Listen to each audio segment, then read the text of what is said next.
जिस तरह से हमने प्रथिन के बारे में पढ़ा था बच्चों, उसी तरह से अब हम पढ़ेंगे स्निग्ध पदार्थ के बारे में कि इनका पाचन किस तरह से होता है और हमें शरीर में इनके द्वारा ऊर्जा किस तरह से प्राप्त होती है। ठीक है, तो जैसे कि प्रथिन के बारे में हमने पढ़ा था कि विभिन्न अमीनो अम्ल एक दूसरे से जुड़कर महाअणु तैयार करते हैं तो प्रथिन बनता है। ठीक है, उसी तरह से हम जानेंगे कि स्निग्ध पदार्थ किस तरह से बनता है।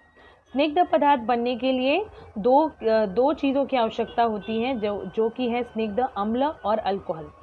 जब ये दोनों मतलब स्निग्ध अम्ल और अल्कोहल एक विशिष्ट रासायनिक बंध के द्वारा जुड़ते हैं, तब जो पदार्थ की निर्मित होती है उसे हम कहते हैं स्निग्ध पदार्थ। ठीक है, जब भी हम स्निग्ध पदार्थ का सेवन करते हैं तब हमारे शरीर में स्निग्ध पदार्थ का क्या होता है, पाचन होता है।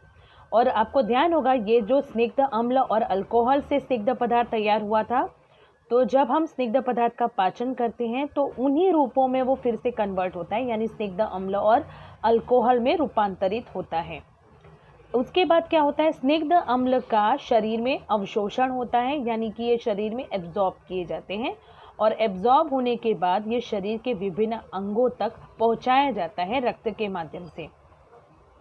इसके बाद क्या होता है, इन स्निग्ध अम्लों का उपयोग करके कोशिकाएं जो हैं आवश्यक पदार्थों की निर्मित करती हैं। फॉर एग्जाम्पल के लिए एक उदाहरण है, जैसे कि कोशिका के अंदर प्रद्रव्य पटल पाया जाता है और उस प्रद्रव्य पटल को बनाने के लिए लिपिड अणु की आवश्यकता होती है।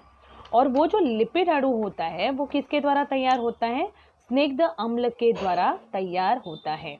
आई बात समझ में? तो इस तरह से कोशिकाएं जो हैं स्निग्ध अम्लों को जब ग्रहण करती हैं तो अपने लिए आवश्यक पदार्थों की निर्मित करती हैं। जिस तरह से हमने देखा कि प्रद्रव्य पटल में जो ज़रूरी लिपिड अणु हैं वो भी किसके द्वारा तैयार होता है, स्निग्ध अम्ल से तैयार होता है। अब आपको ध्यान होगा कि प्रथिन के बारे में मैंने बताया था कि प्रथिन जब प्रति ग्राम लिया जाता है तो उससे हमें ऊर्जा प्राप्त होती है 4 किलो कैलोरी। वैसे ही प्रति ग्राम स्निग्ध पदार्थ से जो हमें ऊर्जा प्राप्त होती है वो कितनी होती है, 9 किलो कैलोरी। ये बात ध्यान रखना, इनकी जो यूनिट है उसमें किलो ज़रूर लगा है, क्योंकि मल्टीपल चॉइस क्वेश्चन में क्या होता है, किलो कैलोरी भी आता है और कैलोरी भी आता है, तब आप कंफ्यूज हो सकते हो कि भाई कौन सा ऑप्शन लेना है।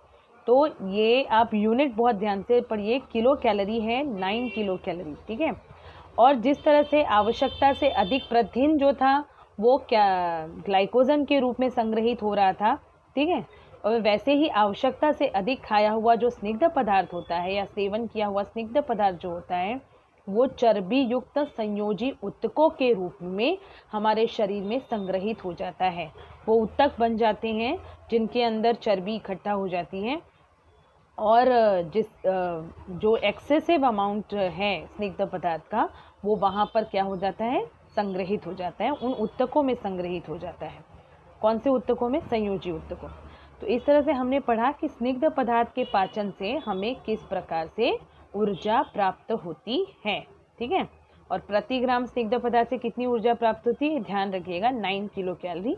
वैसे प्रथिन का ज़्यादातर पूछा जाता है, स्निग्ध पदार्थ फिर भी आप रिमेंबर रखिए, बहुत इजी है याद रखना। ठीक है,